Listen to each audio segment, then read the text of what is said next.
नई सदी, नया साल, नया महीना, खबरें भी नई। चंद्रयान से आसमान तक, देश से विदेश तक, बाजार से जन सरोकार तक, सब पर है हमारी पकड़। देखिए देखिए खबर सदीनामा सदीनामा। साथियों, आज राजस्थान में जो घटनाक्रम हुआ वो आप सब ने देखा और आप सब इस बात को जानते हो कि राजस्थान में आज से 29 दिन के बाद चुनाव है विधानसभा के। विधानसभा का चुनाव घोषित हो चुका है। आचार संहिता राजस्थान में और अन्य राज्यों में लग चुकी है और आज ही के दिन भारत सरकार की जो एजेंसीज हैं उन्होंने जो कार्रवाई करी है जयपुर में और अन्य शहरों के अंदर, उन कार्रवाइयों की जो टाइमिंग है, जो उद्देश्य है और जो इंटेंट है वो पूर्ण रूप से संदिग्ध है। और ये मैं इसलिए कह रहा हूँ कि जो एजेंसीज भारत सरकार की हैं उनका दुरुपयोग लगातार हो रहा है, ये अब जग जाहिर हो चुका है। लेकिन चुनाव संध्या से ठीक पूर्व, ठीक इलेक्शन से पहले जिस प्रकार से एजेंसीज को राजस्थान में छोड़ा गया है, कांग्रेस पार्टी के नेताओं को भयभीत करने के लिए, आतंकित करने के लिए, देश और प्रदेश इस बात को बहुत गंभीरता से देख रहे हैं।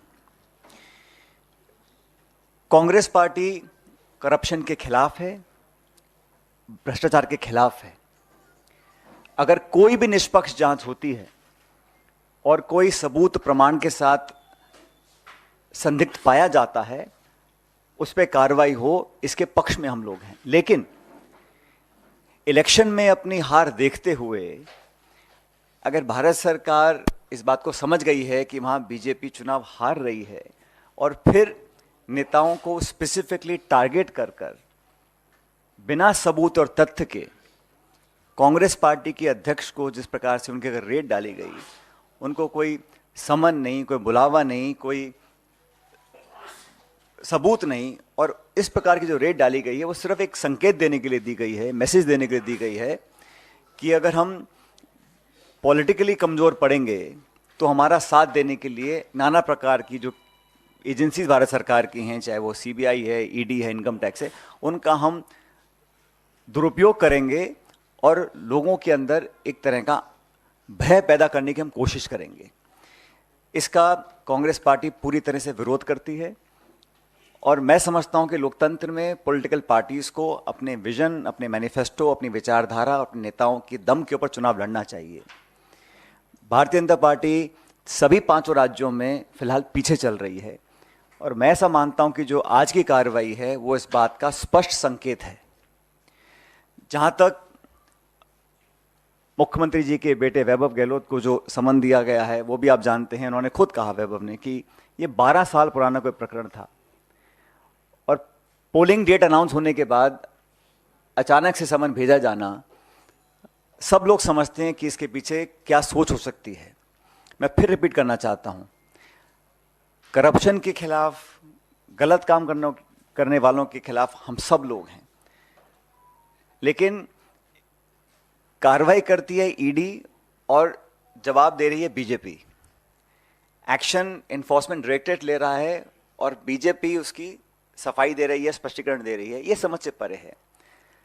तो एक पॉलिटिकल वेपन की तरह एजेंसीज को इस्तेमाल करना, ये लोकतंत्र के लिए बहुत ही नकारात्मक संकेत है।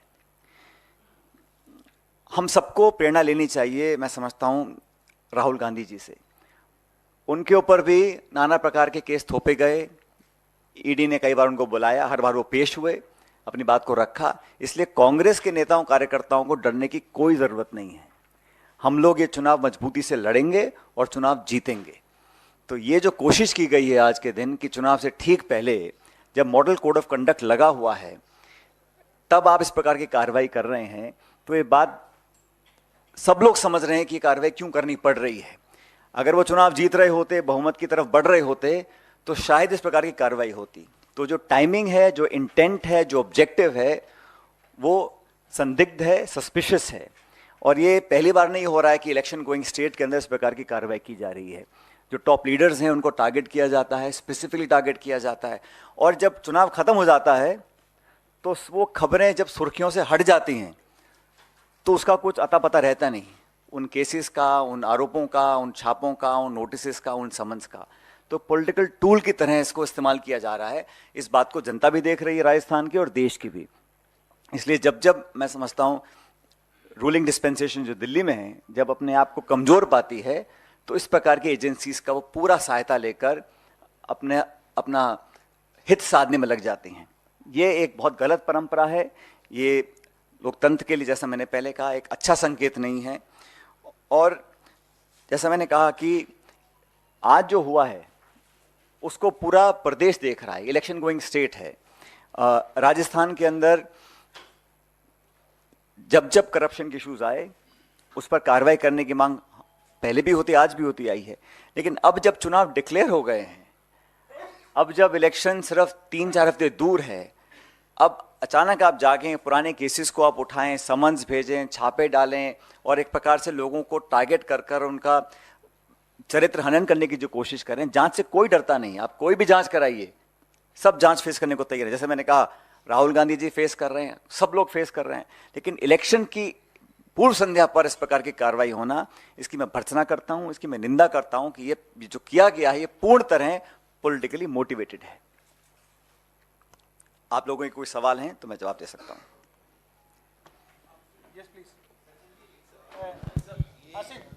पेपर लीक मामले ईडी ये कार्रवाई कर, और जहां तक याद है मुझे, पेपर लीक मामले में राजस्थान के छात्रों के भविष्य के साथ खिलवाड़ हुआ है।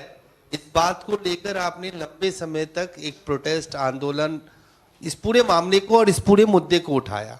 आज ईडी इसी मामले को आधार बना के कार्रवाई कर रही है, क्या कहना चाहेंगे आप? ईडी का कोई स्टेटमेंट आया है? ईडी ने स्पष्ट किया है कि वो किस लिए कार्रवाई कर रही है, किसके ऊपर कार्रवाई कर रही है, क्या टाइमिंग उसकी है, क्या ऑब्जेक्टिव उनका है। ये खबरें फैलाई जाती हैं कि फला मुद्दे को लेकर कार्रवाई करेगी। मुझे तो अभी तक मैंने कोई ऑफिशियल स्टेटमेंट उस एजेंसी का देखा नहीं, पहली बात। दूसरी बात, पेपर लीक के खिलाफ पहले भी मैं था, हम सब लोग थे, आज भी और हमेशा रहेंगे। पेपर लीक अगर होता है तो लाखों नौजवानों के भविष्य पर अंधकार का काला साया आता है, इसको कोई सपोर्ट नहीं कर सकता। लेकिन मुझे खुशी है, जब इस मुद्दे को हमने उठाया था, एआईसीसी ने इसका संज्ञान लिया था और हमारी सरकार ने विधानसभा में एक कानून पारित किया जहां पेपर लीक में अगर कोई पकड़ा जाएगा उस पर उम्र कैद का प्रावधान देश में कहीं नहीं है। हम लोगों ने जब बात को उठाया तो एक लाइफ इम्प्रिजनमेंट का प्रावधान विधानसभा में पारित करवाया है। तो हम गंभीर हैं कि पेपर लीक जैसे इशू पर हम कार्रवाई करवाएंगे। लेकिन अभी तक जो कार्रवाई हुई है ये सिर्फ कांग्रेस अध्यक्ष हो या कोई मुख्यमंत्री हो या कोई बड़ा नेता हो उस पर की जा रही है। ये पेपर लीक से कोई लेना देना मुझे लगता नहीं है। वो तो एक खबर चल रही है। जैसा मैंने कहा, एक्शन ईडी लेता है और जवाब बीजेपी देती है। मुझे तो कोई ऑफिशियल स्टेटमेंट ईडी का अब तक देखा नहीं मैंने, या उन्होंने कुछ कहा हो, स्पष्टीकरण दिया हो। अब आप किसी के घर छापा डाल दें, विजुअल्स दिखा दें, मीडिया में बातें फैला दें, तो वो तो कहीं ना कहीं मोटिवेटेड है और सब सिंक्रोनाइज्ड है इलेक्शन डेट को देखते हुए। सर, नई सदी, नया साल, नया महीना, खबरें भी नई। चंद्रयान से आसमान तक, देश से विदेश तक, बाजार से जन सरोकार तक, सब पर है हमारी पकड़। देखिए खबर सदीनामा।